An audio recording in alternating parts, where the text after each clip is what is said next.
Bwatyo David Kizza bwe yalabika nga yeewandiisa okwesimba ku bwassentebe bw'ekyalo Ganda ku Lwokusatu lwa wiiki eno. Kizza yali mukakafu nti ekifo kino waakukiwangula era n'ensonga n'aziwa. Kubanga bw'ojja oyagala bbaluwa ya mulimu, ssente sikusaba. Ogenda mu banka bw'oyiiya oba oyagala chairman wa ngeri ki ojja kulaba akalulu kano nga 10. Kubanga nali mpumula nebangamba totuleke. Wabula ono kati embuyaga ezikunta oluvannyuma lw'okufa mu ngeri ekyewuniikiriza abatuuze. Ekyamazima abasawo batutegeezezza nti omulwadde waffe twamuleese yakoze eki yakutuse dda era baatuwabudde oluvannyuma lw'okumala omupima puleesa sukaali nga tabiina ne batuwabula tumutwale ku posti mortem e Mulago. Batunda ebyo drinks biki ebyetegekya kabizo ko birimu obutwa bungi. Obutwa bwade buttirawo mu bwanko yabimbye ejjovu mu kusesi mu speed enakolaki nafa. Nga kibi nnyo okuvaawo kwa omwagalo w'abantu so si lwakuba kitange naye olwa ripooti z'empulira mu byalo wese. Wetuukidde maka ga Kizza tusanze Miranga na Biwoobe ng'ab'eŋŋanda n'emikwano balinda omulambo gwe okuva mu ddwaliro ono gye yafiiridde.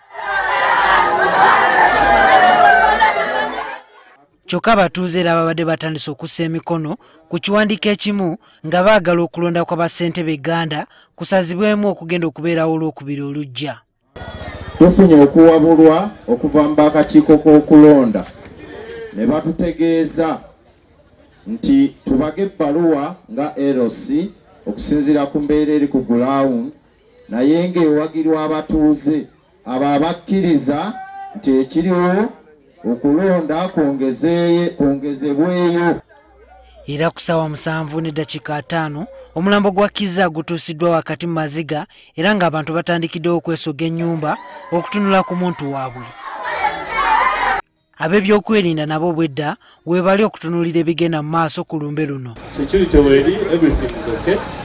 Yadde abamu ku batuuze balowooza nti bwandiba obutwa nga bwe bwajje munnaabwe mu budde ekirindiriddwa ya lipoota y'abasawo okuzuula ekituufu. Naye bivudde mu ddwaliro bamusazeeko obunyama babwongere Nakasero hospital bongere okwekebejja naye nga basanze omubiri gwe gwonna. Okulonda kw'abassentebe kwakubaawo ku Lwokubiri lwa wiiki ejja era ng'abalonzi bakusimba migongo gyabo bye baagala babakulembere. Juma Kiria, NTV ku ssaawa emu.